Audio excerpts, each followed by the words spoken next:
The first case is a baby born by spontaneous vaginal delivery following preterm labor at 29 plus 3 weeks gestation, and the weight was 1.4 kilograms. The baby did not need active resuscitation and was noted to have features of respiratory distress by 10 minutes of age. The saturation was initially more than 92% in air, but it is now drifting downwards. So here the likely diagnosis in view of the prematurity and the early onset of respiratory distress is surfactant deficiency lung disease of prematurity.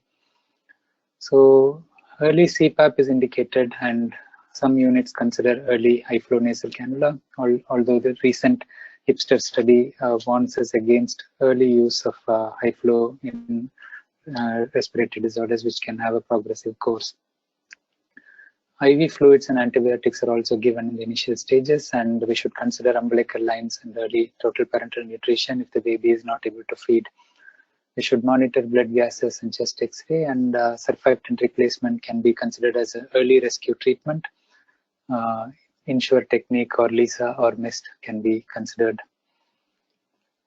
This is the most common cause of respiratory distress in preterm babies. It's primarily due to surfactant deficiency. The incidence is inversely proportional to gestation. When I said primarily due to surfactant deficiency, it may also be due to inadequate or incomplete surfactant production, like in infant of diabetic mother, where the phosphatidylglycerol component is varied and it's not as effective as usual. Or it may be due to inefficient recycling of the surfactant, which may be due to extraneous material like meconium, blood, or the surfactant, the exudate seen in the alveoli in RDS as well as in pneumonia, which may make this recycling difficult. So you can see that under 30 weeks of gestation, the incidence is more than 50%, but you can say that almost all of the extreme preterm babies are affected to an extent. The incidence reduces to 35 to 40% between 30 to 32 weeks, and it tends to be less severe in the bigger babies. 10 to 12% at 33 to 34 weeks. This is a very difficult group of babies because we expect them to behave, but when they get RDS, many times we are confused what to do. They are good size usually, whether to give them the surfactant early, whether to wait. We accept a higher FiO2 threshold in these babies up to 40%, but still many of them wait for 10 to 20 hours and then end up getting surfactant because they're not improving or they're worsening. So this is the most tricky group of babies, and 2% at 35 to 36 weeks.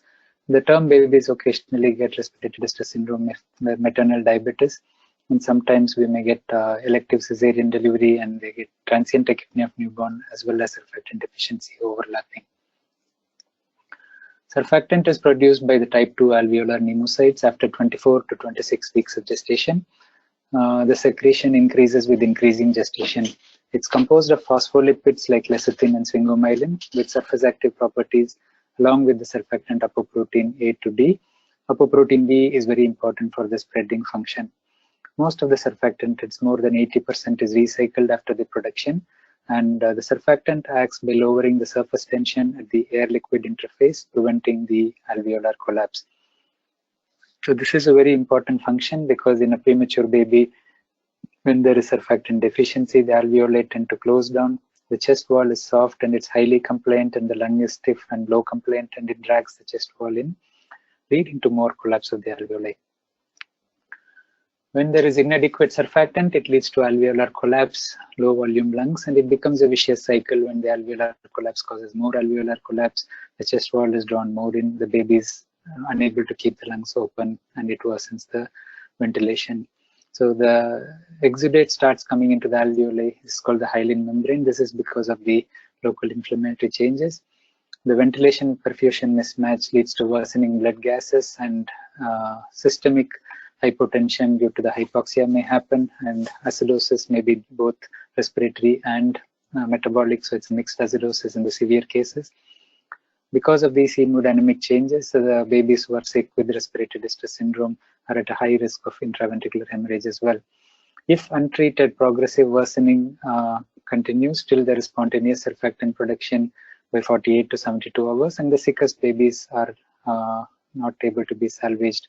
So this was the condition about 30 years ago, but introduction of CPAP, effective ventilation modes, antenatal steroids, and surfactant has made the survival much better in these small babies. Grading of surfactant deficiency lung disease can be grade 1 to 4. In the grade 1, the mild reticulogranularity pattern is there with decreased transparency of the lungs, and it's not much different from normal, though you'd find the reticulogranularity as an obvious feature. Grade 2, there is bilateral increased haziness, air bronchogram, and the lung volume starts coming down.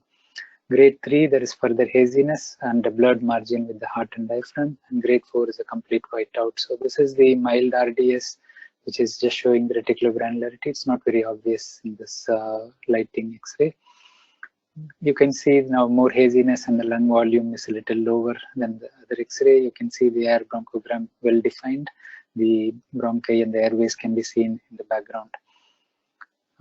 This is a grade 3, lung volume is even more. This baby is already intubated, and you can see that the endotracheal tube is not in the right place. It's deeper down, heading towards the right bronchus. And this is a whiteout lungs bilaterally, which is a grade 4 hyaline membrane disease or RDS.